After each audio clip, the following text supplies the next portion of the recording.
नमस्कार दोस्तों, स्वागत है आपका स्कॉर्पियन स्टडी में। रसिया ने कब कब भारत का साथ दिया है, इन चीजों का वर्णन मैं आपको विस्तार से करूंगा तो आप ये चौंक जाएंगे। और यही वजह है कि आज रसिया और यूक्रेन के बीच विवाद हुआ, भारत ने अपने आप को वहां से अलग कर लिया। इसके पीछे दोस्तों कुछ समय का नहीं, बहुत लंबा इतिहास रहा है। और जब कोई भी मित्र आपके लंबे समय तक आपको सपोर्ट करता है तो एक समय ऐसा होता है कि सिचुएशन की आप चाह के भी उसके खिलाफ नहीं जा पाते, और वही स्थिति आज भारत के साथ है। चलिए आज़ादी के बाद से मैं आपको बताता हूँ कि रसिया ने कब कब साथ दिया। 1945 में 1945 में सेकेंड वर्ल्ड वॉर खत्म हुआ। रसिया और अमेरिका दो महाशक्ति के रूप में उभरे। दोनों ने इंग्लैंड पे दबाव डाला कि आप भारत को स्वतंत्र कर दो। तो 1947 में भारत स्वतंत्र हुआ। 14 अगस्त को पाकिस्तान का निर्माण हुआ और 15 अगस्त को भारत का निर्माण हुआ। इस तरह से दो स्वतंत्र राष्ट्र का निर्माण हुआ। और आज भारत की स्थिति और पाकिस्तान की स्थिति आप देख रहे हैं। अब चलिए बात करते हैं आगे रसिया की ओर। जब ये दोनों देश अलग हुए तो अमेरिका का झुकाव पाकिस्तान की ओर हो गया। उसने पहले भारत को ऑफर किया था, लेकिन अमेरिका की रणनीति और उसकी स्थिति देख के, जो ज्योग्राफिकल कंडीशन है वो रसिया की तुलना में काफ़ी दूर है, अगर कल को जाके प्रॉब्लम होता भी है तो उसकी सेनाएं यहाँ पहुँचने में और मदद पहुँचाने में काफ़ी समय लग जाएगा। इसीलिए स्वाभाविक था कि भारत ने अपना समर्थन या झुकाव रसिया की ओर रखा, और तुलनात्मक रूप से रसिया पर भरोसा अधिक किया जा सकता था। ये भारत के अपने ब्यूरोक्रेट और जो वहाँ के नेतागण थे वो उनका अपना अनुभव था, और इसीलिए उस समय से जो भारत का रसिया की ओर झुकाव रहा वो आज भी सही साबित होता है, क्योंकि जब जब भारत को जरूरत हुई है रसिया ने एक बड़े भाई की तरह या एक मित्र की तरह खड़े होकर उसे साथ दिया है। ये बात करते हैं कि उसने किस किस महत्वपूर्ण चीज़ों पर साथ दिया। देखिए, पहली बात तो ये है कि जो ब्रह्मोस मिसाइल है, ब्रह्मोस सुपरसोनिक क्रूज मिसाइल है, और जिसके सामने इसकी स्पीड इतनी ज़्यादा है, अभी ट्रैक किया इंडिया ने ये वक्तव्य दिया कि गलती से मिस फायर हो गया। पाकिस्तान के एयर स्पेस है उतनी देर तक घूमती रही, लेकिन जो पाकिस्तान की एयर डिफेंस सिस्टम है उसको ट्रैक नहीं कर पाई। इसका मतलब है दोस्तों ब्रह्मोस बहुत शक्तिशाली मिसाइल है। उसके बाद Su-30 जो एयरफोर्स की रीढ़ मानी जाती है, Su-30 जो फाइटर प्लेन है, जब वो चलती है तो उसकी आवाज़ और गर्जन से कई फाइटर प्लेन डर जाते हैं। वो भी हमें रसिया से मिला है।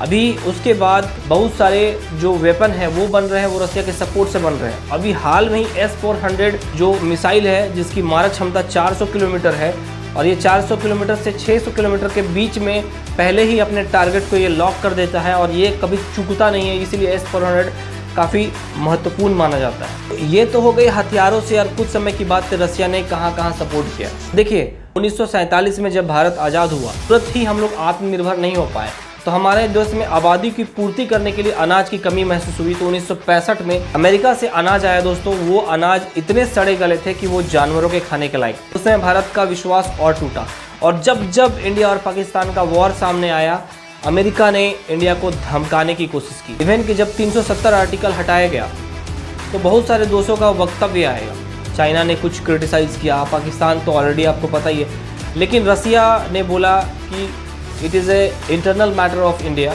भारत का ये आंतरिक मसला है और मुझे हस्तक्षेप नहीं करना चाहिए इसमें। एक अपने आप में दोस्तों इतनी बड़ी कंट्री का ये एक छोटा लाइन, ये बहुत सुनने में छोटा लगता है, लेकिन अपने आप में ये काफ़ी दमदार है। जब सेकेंड वर्ल्ड वॉर के बाद रसिया और अमेरिका दो महाशक्ति के रूप में उभरे, तो दोनों के फ्रंट में लड़ाई ना हो, इसीलिए कोल्ड वॉर शुरू हुआ। और जब कोल्ड वॉर शुरू हुआ तो कश्मीर का मुद्दा यूएन में उठाया गया पंडित नेहरू के द्वारा, और उसको बार बार पाकिस्तान की ओर से पॉलिटिसाइज किया गया, मतलब बार बार पाकिस्तान की ओर से उसे अंतर्राष्ट्रीय मंच में उछाला गया। लेकिन यूनाइटेड नेशन सिक्योरिटी काउंसिल के अंतर्गत एक जो 5 परमानेंट मेंबर है उसमें रसिया भी है, और उसके पास एक वीटो पावर है। तो जब जब सिक्योरिटी काउंसिल में कश्मीर का मुद्दा उठा तो रसिया ने ये कह के वीटो करके उसे निरस्त कर दिया उस प्रस्ताव को कि ये भारत का आंतरिक मसला है, इसे अंतर्राष्ट्रीय बाजार में लाना जरूरी नहीं है। और वीटो अपने आप में बहुत शक्ति होती है। वीटो का तात्पर्य होता है आप किसी प्रपोजल को लेके जाए, अगर कोई देश उसे वीटो करता है मतलब वो प्रस्ताव वहीं निरस्त हो जाता है, उस पर कोई चर्चा नहीं होती। तो वहाँ भी रसिया ने हर समय हर बार भारत का साथ दिया है। फिर दोस्तों 1999 में जब कारगिल वॉर हुआ तो अमेरिका ने वार्न किया कि इंडिया में हम परमाणु बम हमला करेंगे अगर इंडिया नहीं रुका तो उस समय अटल बिहारी वाजपेयी ने ये दिया कि बेशक आधा हिंदुस्तान हम खोने के लिए तैयार हैं, लेकिन अगर इस तरह से कुछ घटनाएं हुई तो मैं ये वादा करता हूं कि पाकिस्तान कल का सूरज नहीं देख पाएगा।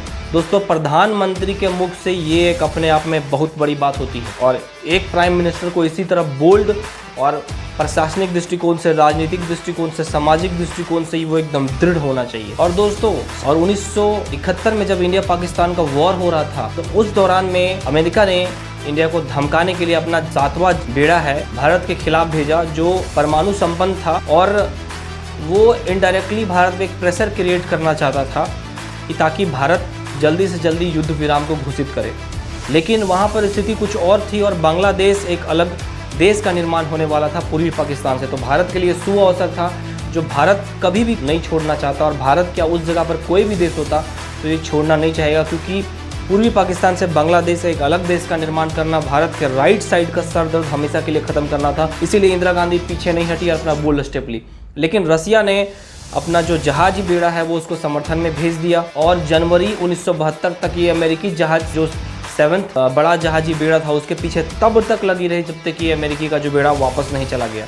तो ये उस समय रसिया ने बहुत बड़ा सपोर्ट का परचम दिया था और यही चीज़ें भारत के प्रत्येक आम व्यक्ति के दिलों में ये बैठ गई कि जब अमेरिका एक बहुत बड़ी नौसेना लेके पहुंच चुका था, उस समय रसिया ने अपनी नौसेना के द्वारा उसकी गर्जन थी उसको कम किया। उस समय रसिया इतना तैयार था कि अगर अमेरिका के द्वारा कुछ भी किया जाता दोस्तों तो डेफिनेटली रसिया के द्वारा मुंह तोड़ जवाब दिया जाता।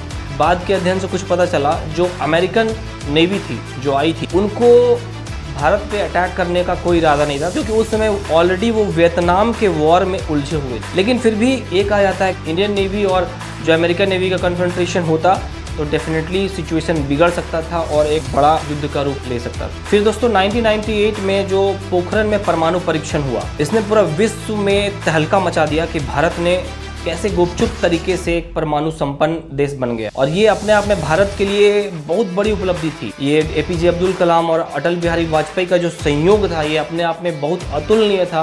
परमाणु संपन्न देश बनना दोस्तों एक अपने आप में एक अपने देश के बाउंड्री का निर्माण करना, और उस बाउंड्री को क्रॉस करने के लिए अन्य देश को सोचना पड़ता है। समझिए, एक परमाणु बम आपने बना लिया और ये आपके पास रखे हुए हैं। समझिए, बिना निर्माण के आपके जो लास्ट बाउंड्री है वहाँ पे एक नेचुरल बाउंड्री बन गई जो दिखाई नहीं देती है, और उसको क्रॉस करने से पहले अच्छे देशों के पसीने छूट जाते हैं। कोई देश कितना भी शक्तिशाली है, लेकिन अगर वो परमाणु संपन्न है और अगर किसी ने हस्तक्षेप किया और परमाणु बम अटैक कर दिया जाता है तो वो इतना विध्वंसकारी होता है कि उसके परिणाम 40 साल, 50 साल, इवन तक 100 साल तक देखे जा सकते हैं। तो दोस्तों, इस तरह से अगर आप परखेंगे अमेरिका और रशिया की तुलना में, तो हर जगह रशिया ने इंडिया का साथ दिया है। हर जगह हो सकता है हमारा झुकाव कुछ अमेरिका की ओर हुआ और उस वजह से रसिया का झुकाव पाकिस्तान की ओर हुआ, लेकिन आज जब रसिया ने यूक्रेन पे अटैक किया, और वो इसलिए क्योंकि यूक्रेन नाटो का मेंबर बनना चाहता था, और नाटो का मेंबर अगर बन जाता है तो रसिया के लिए काफ़ी परेशानी होती। इसीलिए भारत ने, जब भारत से राय पूछी गई तो भारत ने अपने आप को अलग कर लिया। अलग करने का मतलब इनडायरेक्टली आप रसिया को सपोर्ट कर रहे हैं, और रसिया के फॉरेन मिनिस्टर लोग इसलिए, और पुतिन ने भी इस बात के लिए भारत को काफ़ी बधाई दी। अब दोस्तों, आप 1947 से लेके परमाणु परीक्षण, 1971 वॉर, 1999 कारगिल वॉर, इस जगह पर इनडायरेक्टली बहुत हर जगह पर रसिया का इंडिया के प्रति सपोर्ट रहा है। और उस दोस्त को जब ज़रूरत पड़ती है, अगर आप खड़े नहीं रखते हैं तो ये एक तरह से धोखेबाजी होगी। इसी वजह से जो अभी तक का अनुभव है और जो मैं इंटरनेशनल स्टडीज़ को जहाँ तक मैंने अध्ययन किया है, आने वाले 1 दशक तक भारत और रसिया के रिलेशन और सुधरेंगे लेकिन बिगड़ेंगे नहीं। उसके पीछे आप जो आधार है वो मैं बता चुका हूँ, और आधार एक बहुत बड़ा मायने रखता है। अगर आपके परिवार में कोई लोग हैं जिससे लंबे समय तक आपका भरोसा बना हुआ है और उसे आप पैसे की लेन देन करें या उसके साथ किसी तरह का कारोबार करें, तो वहाँ पर शक की गुंजाइश बहुत नाम मात्र चल जाती है। और मैं उम्मीद करता हूँ कि इंडिया और रसिया का रिलेशन हमेशा मेंटेन रहे, और ये रहने से चाइना और पाकिस्तान को भी हमें औकात दिखाने में आसानी हो। धन्यवाद दोस्तों। वीडियो इन्फॉर्मेटिव लगा होगा तो सब्सक्राइब एंड शेयर करें। धन्यवाद।